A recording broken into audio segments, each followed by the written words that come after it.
You know that feeling, right? Maybe you catch your toe on a rug or almost stumble on uneven ground, those little close calls. Oh, yeah. Happens to everyone. What if I told you maybe just 30 seconds a day could actually help prevent that next little incident? That's exactly what we're digging into today.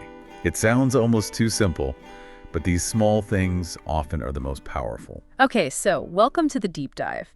Today, we are really getting into a surprisingly potent move. It's called heel-to-toe rocking. And we're going to explore how this small intentional motion can genuinely boost your balance, your mobility, and honestly, just your confidence moving around. Absolutely. And our guide for this exploration is primarily a really insightful blog post. It's titled The Ankle Activator, Heel-to-Toe Rocking for Balance. Right. And it lays out some fascinating arguments, some real eye-openers we want to share with you. It really does. And Yeah. it starts by talking about how balance issues can just sort of sneak up on us. Yeah, you don't really notice until something happens, do you? Exactly. The post puts it well. It says, subtle instability can quietly build over time and eventually disrupt your everyday activities. So it's not just about avoiding a big fall. It's about, feeling comfortable walking the dog or playing golf. Or even just climbing stairs without thinking twice. It's that quiet confidence in how you move. That's what starts to erode, sometimes without you even realizing it. And there's a real physical reason for this, isn't there? The article mentions it. Oh, definitely. It's physiological. As we get older, particularly after age 50, we can lose up to 1% of our muscle mass each year. Wow, 1% a year adds up. It really does. And crucially, a lot of that loss hits those small but vital stabilizing muscles. You know, the ones in your feet and ankles. The ones we don't really see or consciously train usually. Precisely. They're the unsung heroes keeping us upright and agile. Yeah. And when they weaken, well, the impact is pretty stark. Stark how? What are the numbers? Well, the CDC statistics are quite sobering. They report over 36 million falls annually among older adults in the U.S. 36 million. Yeah, it's a huge number. Yeah. And the source makes it clear. Poor ankle stability is a major, major factor in so many of those falls. It's like this quiet, creeping problem. Wobbly ankles, stiff feet. Until suddenly it's not quiet anymore because you've had a fall or a near fall and you realize something's changed. Oh, okay, so that's the problem laid out. But the really cool part of this deep dive, I think, is the solution. It's not some crazy, complex workout regime. Not at all. It's refreshingly simple. The source introduces this heel-to-toe rocking as, a practical, proven exercise. And the barrier to entry is basically zero, right? Good. It says no equipment needed, no excuses. Just a daily dose of movement. I love that line. It's so straightforward. So how do you actually do it? Let's walk through it. Okay, super simple. First, you just stand tall, keep your feet about hip width apart. Okay. And, importantly, if you feel a bit unsteady at first, definitely use a chair or countertop for support. Safety first. Good tip. Then what? Then, you lift your heels up, so you're rising onto your toes. Hold it just for a second or two. Right, like a calf raise. Sort of, yeah. Then you lower your heels back down, and immediately you lift your toes up, rocking back onto your heels. Again, just hold briefly. Ah, so it's a continuous motion. Heels up, then toes up. Exactly. Yeah. A smooth, rhythmic rocking motion, back and forth. And you just do that for about 30 seconds. 30 seconds, that's it. That's the whole thing. That's the core exercise, yeah.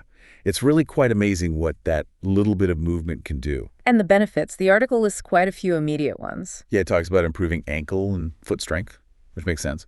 But also balance and body awareness. That's key. Body awareness, like knowing where your body is in space. Precisely. Proprioception. And that translates directly into better control and stability for, all sorts of things. Like walking, hiking.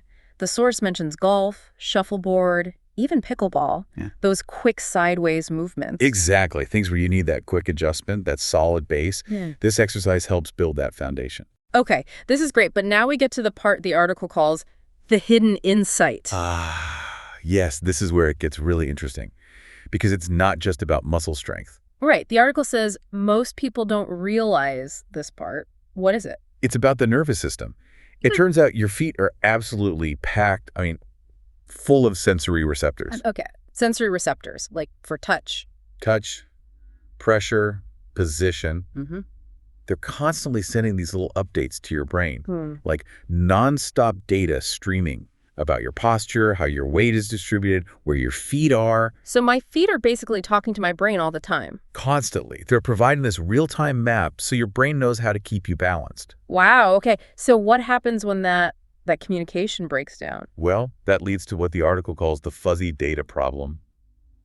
Think about it.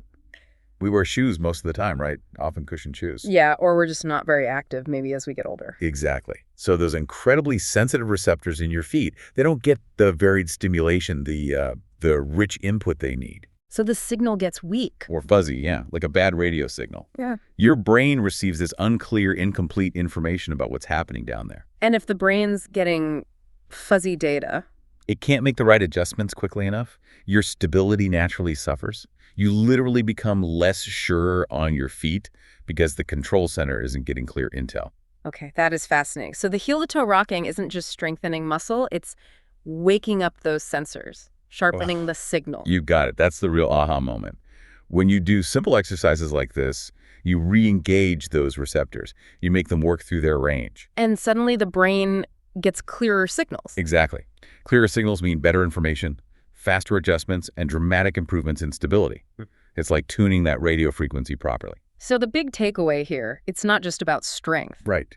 It's about reawakening your nervous system's ability to keep you upright.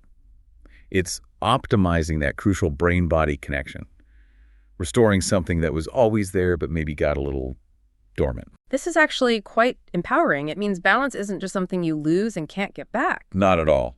And the message for you, the listener, is really clear from this. You really don't need fancy gear or long workouts to make a difference here. It really comes down to consistency, doesn't it? Absolutely. Just that 30 seconds a day, that focused movement can genuinely restore muscle activation, improve coordination, and rebuild confidence. It's a powerful example of how small steps done consistently lead to powerful results. Little hinges swing big doors, you know. So maybe the final thought for you to chew on is this. Knowing this now about your feet talking to your brain, what does this mean for your everyday movement? For your confidence? Yeah, how might committing just, half a minute each day to your future self through an action this simple, how might that genuinely change things for you? Whether it's navigating a busy street or just feeling more solid on your feet at home. It's something to really consider. And if you are inspired to try this or learn more. The source does mention a specific challenge, the 30 for 30 Finch Challenge. And it points people to a website, www.iwantfinch.com, for more resources on staying balanced and strong. Right. And they also pose a great question, asking people to think about their own balance story. Which is a great prompt. Have you noticed changes? Have you tried things like this? Reflecting on your own journey is often the first step. Definitely. Maybe today's deep dive is the nudge you need to take that small, consistent step towards feeling more stable and confident. It's certainly worth 30 seconds to find out, isn't it?